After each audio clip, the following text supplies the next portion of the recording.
Salam jemaat terkasih, salam sejahtera bagi kita semua. Jumpa lagi dalam acara Light of Revival, renungan firman Tuhan yang akan menuntun kita di sepanjang hari ini. Mari kita membaca satu bagian firman Tuhan di dalam surat Filemon pasal 1 ayat yang ke-17. Demikian bunyi firman Tuhan.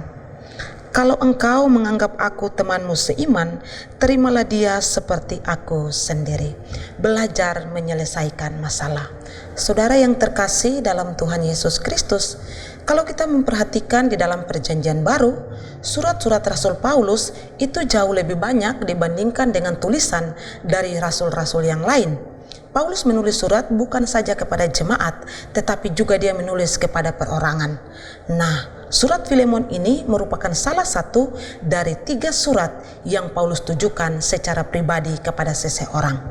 Di dalam surat Filemon ini, Paulus menulis secara khusus kepada seseorang yang bernama Filemon yang saat itu berada di kota Kolose. Dari mana kita tahu bahwa Filemon ini berada di kota Kolose? Itu kita bisa membandingkan dengan beberapa nama yang juga Paulus singgung di dalam Filemon ini. Nama-nama yang sama juga Paulus singgung di dalam Kolose. Misalkan saja nama Arkipus di dalam ayat yang kedua dari Filemon ini, nama Onesimus di dalam ayat yang ke-10, nama Epafras di dalam ayat yang ke-23, dan nama Aristarkus di dalam ayat yang ke-24.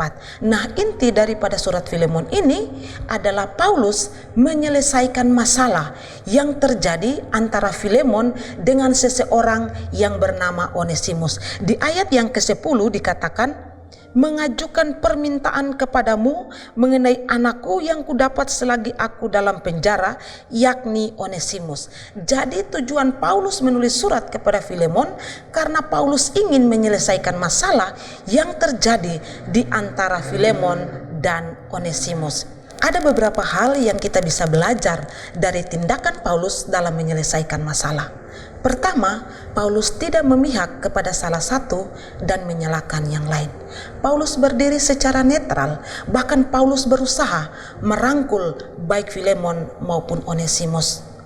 Paulus tahu apa yang dilakukan Onesimus terhadap Filemon itu adalah hal yang salah, tetapi Paulus tidak menjelekkan sedikit pun Onesimus di hadapan Filemon. Hal kedua yang Paulus lakukan dalam menyelesaikan masalah adalah Paulus memuji kedua orang ini. Paulus memuji Filemon karena kasihnya dan juga imannya di dalam Tuhan.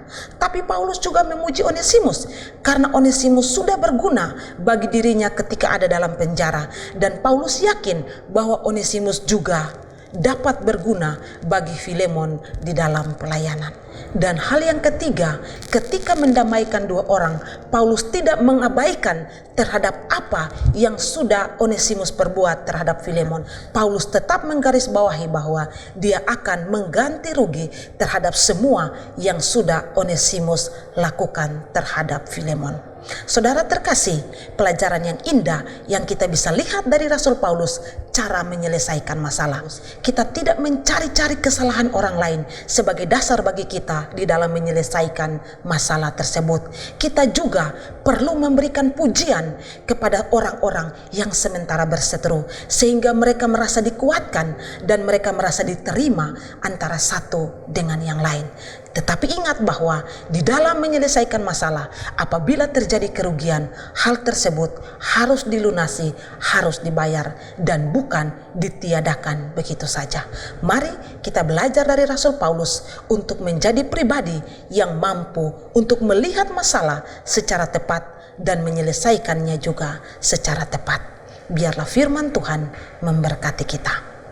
Amin. Mari kita berdoa.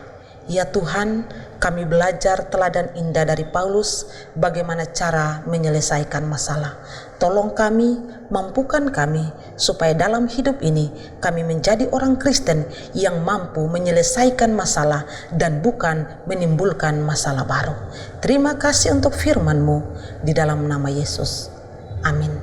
Saudara terkasih, saya mengajak kita semua untuk terus jadikan firman Tuhan sebagai pelita dan terang di sepanjang hidup kita.